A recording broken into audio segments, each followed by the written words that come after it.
The Underground Railroad is a part of Canadian history I am exceedingly proud of. The railroad started in the 1780s but became known as the Underground Railroad in 1830, 4 years before the British Empire, and by extension Canada, finally abolished slavery. Abolitionists in the US and Canada set up a network of safe houses and routes using railroad code names and phrases to disguise what they were doing, to move black slaves to free states in Canada in the hopes of freeing them from bondage. A few days ago, I went to the Catharines Museum with my wife, and among the exhibits was an exhibit on Harriet Tubman, one of the more famous conductors of the Underground Railroad. The museum is free to visit. They ask only for donations. If you want to see some of the rich history of St. Catharines and the Welland Canals, feel free to visit it. I left a link to their website in the description.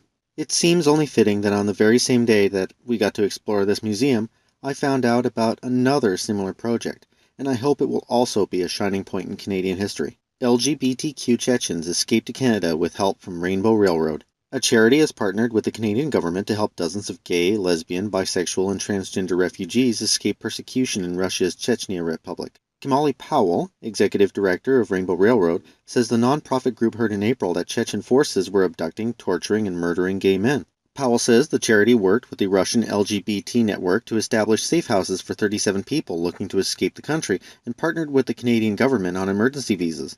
Rainbow Railroad says 31 of those it has helped leave Chechnya have now arrived in Canada. Canada is playing a crucial role in another fight for freedom. Homosexuals on the run from discrimination, and worse, in Chechnya.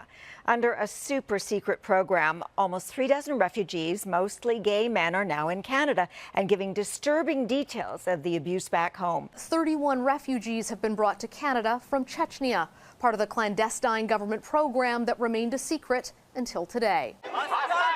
In Russia, discrimination and attacks against LGBTQ people are not uncommon. And as bad as the violence there is, it's even worse in Chechnya. The government-ordered purge with security forces rounding up gay men, beating and torturing them. Even if they survive, families are encouraged to carry out so-called honor killings, murdering their gay family members. The Canadian government was aware of the abuse and in April hatched the plan to start bringing refugees to Canada. Working together with Rainbow Railroad, a charity that helps LGBTQ people facing persecution around the world. It's stories like these that make me proud to be Canadian. It makes me proud knowing that even though Rainbow Railroad and the Russian LGBT network are doing the majority of the work, we Canadians can have a small part in saving people from persecution. For those unaware of what Rainbow Railroad is, the organization was founded in 2006 after several prominent members of the LGBT community in Canada went to World Pride in Tel Aviv. There they met a young Palestinian man who said he had been tied up in his basement and stabbed by his parents. He managed to escape to Israel, where he was living illegally. They were so moved by his story that they eventually formed Rainbow Railroad to help similar peoples in need. Currently, there are 76 countries that still have laws that are used to discriminate and harass people based on their sexual orientation or gender identity, and peoples like ISIS are brutally and publicly murdering homosexuals. These stills, dated March 2015, purport to show a man being thrown from a building. According to the last caption, he was also then stoned to death. His alleged crime, being gay. These images were posted by ISIS in its stronghold of Raqqa. This series as well, from January, show an older man seated in a chair and then tumbling to the ground. Also in January, these from ISIS in Mosul, 2 men murdered in the same manner. In all the photographs, dozens of people are seen watching the killings, seemingly unfazed. I'm a firm believer that no one should be hurt or killed for who they are and what they believe. I think how these people are being treated is abhorrent and despicable, and it needs to stop.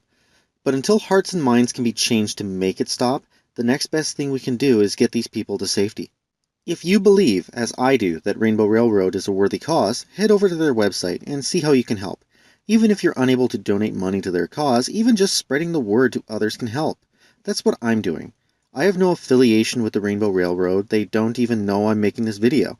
But as a concerned citizen, I can see the value in what they do, and I wish to help. That's it for me.